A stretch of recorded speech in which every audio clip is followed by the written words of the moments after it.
Yeah, looking back, at last week's game, was very, very pleased with the defensive performance. The more you watched it, the more there was to like about it. Really impressed with our defensive line. I thought they played their best game to date, getting pressure and holding their gaps, and then us getting off the field on third down, and then looking at offensively, we were able to hit some explosive runs, which was a positive, and to try to generate that many yards on the ground. I think we need to find ways to get the ball to our receivers in different ways, especially as people start loading the box to stop the run, to be able to hit some of those one-on-one matchups. I think we can improve on that as well as improve on third down. Moving on to Missouri, this is a very, very good football team. Defensively, they're very, very fast, especially up front. That jumps off the tape right immediately. These guys, they move around, they cause problems. So they're very, very fast up front. Offensively, they're very physical. Have the best tight end we've played yet. He's very, very good. Good quarterback, good running back, and a physical O-line. Plus, we're playing on the road in the Southeastern Conference, so definitely a huge challenge. Coach Odom has done a great job, and those kids play really hard. So, tough challenge going on the road at Missouri. It's the only stadium I've never played in, so looking forward to the challenge and looking forward to going up there.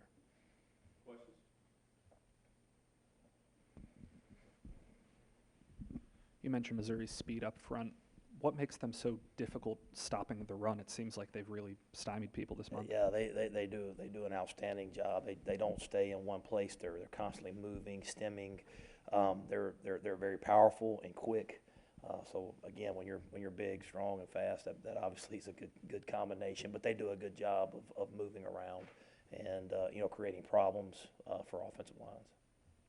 Matt, how do you kind of handle Matt health-wise this week? Is there a certain point in the week maybe you'll know whether you'll have him or not? Yeah, I think he's going to continue to be better, and there may be a point this week where he is back to 100%. And he could have gone out there and thrown some, but to say he could have gone out there and ran the offense, I don't think that yet.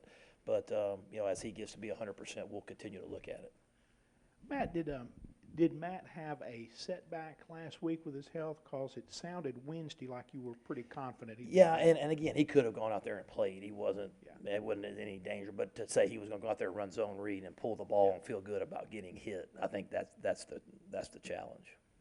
Missouri defensively has been strong against the run. Wyoming ran for almost 300. What did you notice in that game, and how'd they get there? Yeah, it was right before the half. There was two big runs back to back, two explosive runs. I think that was where the yardage was very similar to the Vanderbilt game for us, breaking those two runs back to back. It just happened pretty quick, and I believe it was a missed tackle.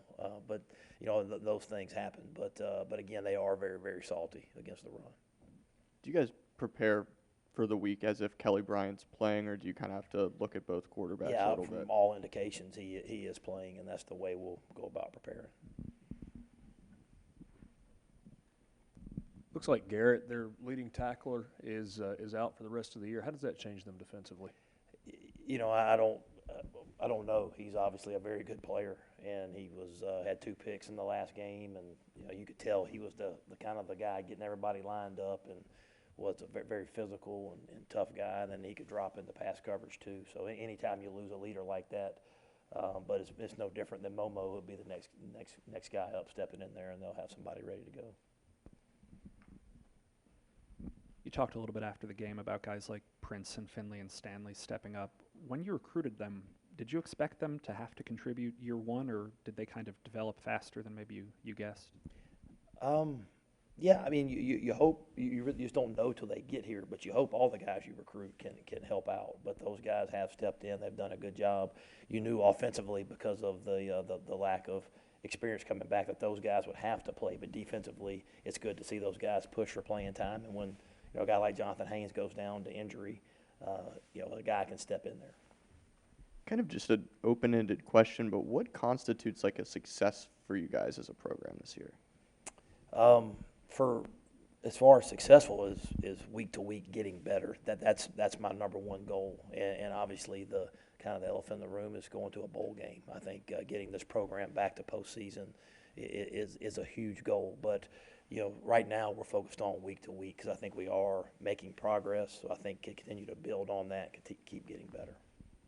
Coach, take us back to Snoop Connor's recruitment. You were the only Power 5 school that offered him. What did y'all see in him that maybe others weren't? Coach Nix had a great relationship, so he kept that relationship going.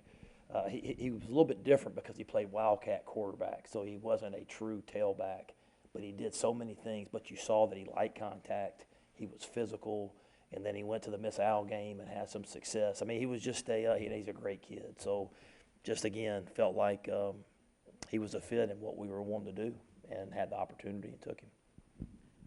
Matt, you mentioned wanting to get the receivers more involved. You guys ran 71% of the time against Vanderbilt.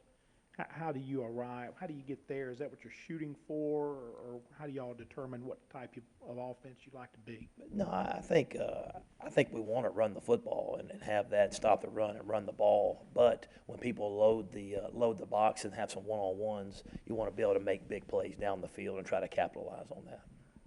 Going off that with the receivers, did Braylon have some sort of setback?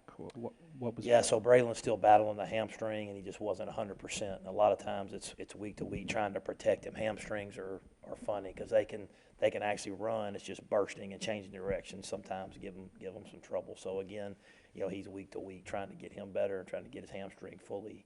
He kind of re-aggravated at the end of the Alabama game, and then was struggling all week in practice. So again, he'll be day to day moving forward. Matt, there's attention being paid to like how the carries are being distributed in the backfield, who's getting the touches, things like that. How much of that is attributed to who happens to be in the game and how the RPO works out, things like that? Yeah, some of our runs, it does depend on who's in the game, but sometimes John Rice, based on his read, can pull it, he can give it. So sometimes you can't really control that. It's based on what the defense does. And then a lot of time we got two running backs in the game at the same time, which is good. And but a lot of it depends on how the defense plays it as to who gets the ball. What's your evaluation of kind of how the offensive lines progressed? We saw Ben Brown win lineman of the year or lineman of the week this week, and just you're starting to use a few more guys there. Where is that group at? I think they're progressing. I think they're getting better. And again, I like the way that they're playing. I like their mindset. They're taking some pride in running the football, and they're playing really, really hard. But I think they are progressing each week. Always, there's always things to get fixed, and they'll certainly have a challenge with all the movement they're going to see this week. You mentioned Braylon. Can you update us on Jonathan Haines, and are there other guys who may not be available against Missouri? I believe that's it. I think, Braylon will be day to day, and I think Jonathan Haines is probable. I think he'll have an opportunity. He was in walkthroughs yesterday and looked fine. Tuesday will be a much better indication of how he'll be, but I think all indications are that he'll play Saturday. Matt, we were kind of told after the Memphis game, and I think the next game as well, that defensive line movement was an issue. Do you think the offensive line has progressed to the point where they can handle that movement better now? No question they can handle it better.